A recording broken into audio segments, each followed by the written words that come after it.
तो आज हम पढ़ने वाले हैं फिर से लाइब्रेरी साइंस के बारे में। और मुझे मेरे घर में 5 लोग हैं, जो कि मैं और मेरी फैमिली रहती है घर पे, और मेरा एक छोटा भाई है। बाकी 2 लोग बाहर रहते हैं, मेरे फादर और मेरे भाई।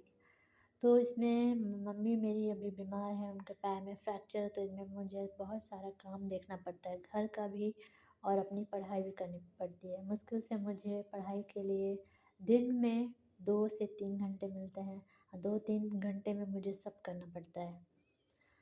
तो आज हम पढ़ने वाले हैं।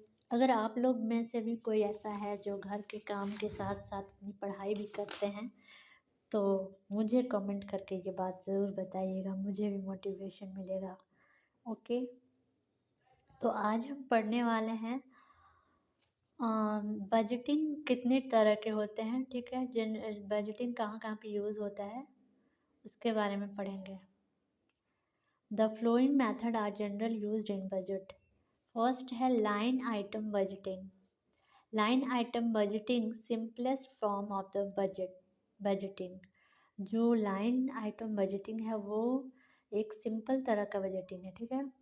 Expenditures is divided into broad categories like salary and wax, books and periodicals, equipment, binding, stationery, miscellaneous, etc. देखो, एक्सपेंडिचर्स जो खर्च है वो इसको डिवाइड किया गया है बहुत तरह की चीज़ों में।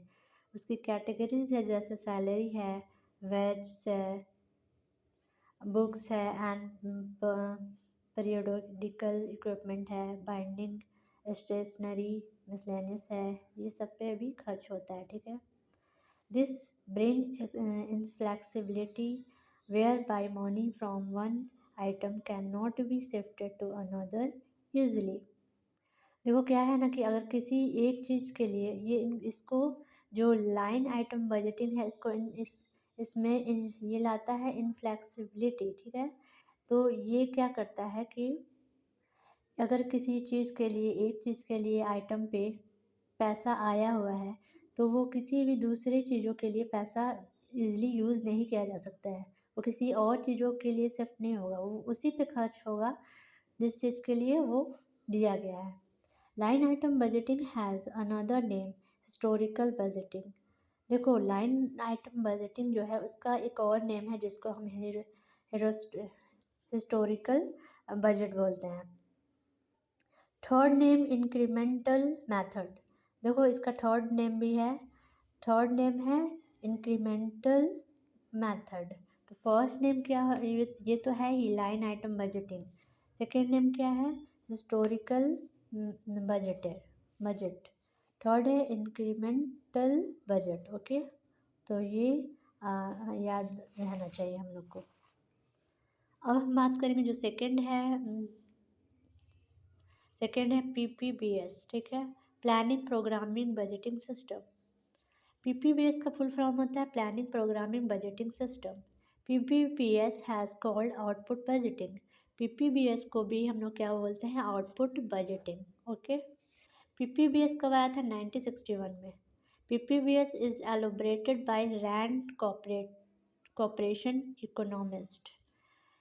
PPBS को एलोबरेट कब किया गया, किसके द्वारा किया गया था, रैंड कॉर्पोरेशन इकोनॉमिस्ट। PPBS को इंट्रोड्यूस किया गया था रॉबर्ट मैकनामारा इन 1961। PPBS को इंट्रोड्यूस किया गया था इसके द्वारा, रॉबर्ट मैकनमारा। कब किया गया था, 1961 में। अब ये third performance budgeting introduced in 1949। Performance budgeting को इंट्रोड्यूस कब किया गया था 1949 में, by Hoover commission in USA. Hoover commission के द्वारा किया गया था, कहाँ पे किया गया था, यूएसए में। Okay, performance budget are program budgeting in similar. देखो, परफॉर्मेंस बजट जो है और प्रोग्राम बजटिंग जो है वो सिमिलर होते हैं, मतलब मिलते जुलते होते होंगे, ठीक है। Performance budget measure to cost benefit analysis. Performance budget जो मेज़र है वो कॉस्ट बेनिफिट एनालिसिस करता है. This budgeting system is also called unit cost budget. इसको इस बजट सिस्टम को क्या बोलते हैं? Unit cost budget. Management technique are used in performance budgeting as cost benefit analysis. Management का जो टेक्निक है उसको यूज़ करने के परफॉर्मेंस बजटिंग को कॉस्ट बेनिफिट एनालिसिस कहते हैं. JJB zero based budgeting. JJB का फुल फॉर्म होता है जीरो बेस्ड बजटिंग.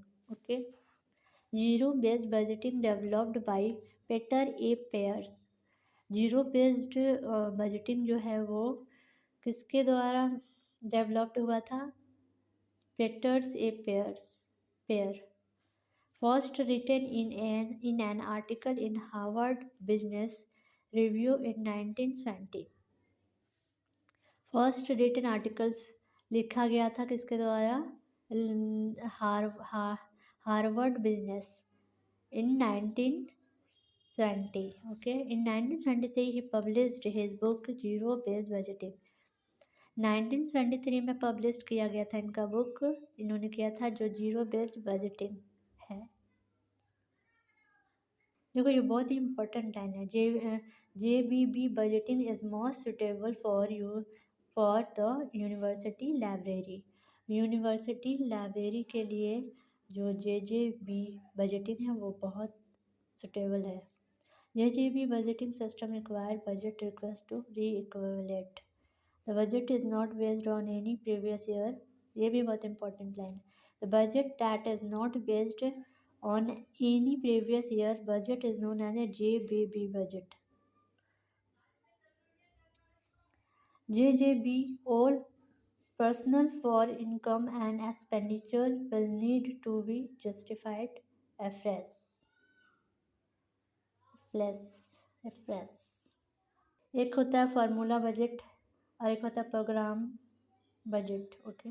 तो वो मैंने इसके बारे में डिटेल्स नहीं लिखा हुआ है और इसके बारे में मैंने उतना ध्यान से पढ़ा भी नहीं है क्योंकि मुझे बहुत ज़्यादा लग रहा था कि क्या मैं इतना डिटेल्स में पढ़ूँ अभी LAT के लिए और बाद में पढ़ लेंगे. इस वजह से ये भी बहुत ही इम्पॉर्टेंट है फार्मूला बजट. तो इसके बारे में भी ध्यान से पढ़ेंगे.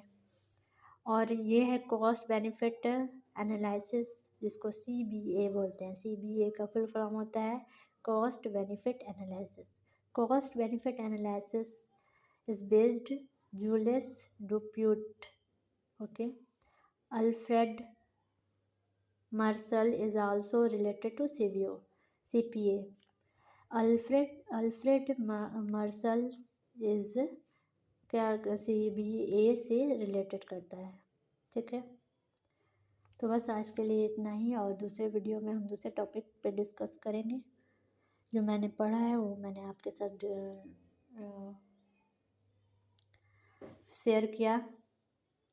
अगर आपको कुछ लग रहा होगा फ़ायदा तो आप मेरे चैनल के साथ जुड़ें और प्लीज़ हम लोग डिस्कस करेंगे आपस में. हम लोग की तैयारी अच्छी होगी. क्वेश्चन आप कुछ बताएंगे, क्वेश्चन मैं कुछ बताऊं.